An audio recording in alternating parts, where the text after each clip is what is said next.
the tall plant from the F2 generation with a dwarf plant. This is he called as a test cross. Okay. The test cross, in a typical test cross, an organism or a pea plant here showing a dominant phenotype. What it shows?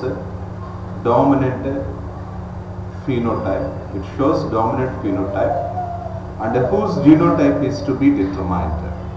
So it is generally crossed. It is generally crossed with a recessive parent. Instead of self-crossing.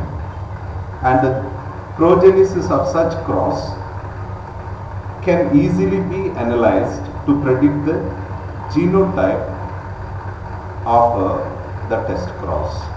Now how it will happen, let us see. You can see in this structure homozygous recessive plant, homozygous recessive plant with alleles and genotype you can see here. Okay, genotype. Now in this case you can see the gametes formation. These are gametes, and if there is a fertilization in between them, wonderfully you can see all plants are with genotype capital W, small w, which are heterozygous in nature. What are they? Heterozygous in nature. Whereas in this plant, okay, dominant phenotype and genotype unknown. Capital W, small w, capital W, small w.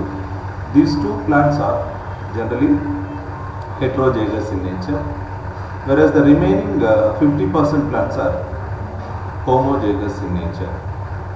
This determines half of the flowers are violet and half of the flowers are white in color. Unknown flower is heterozygous.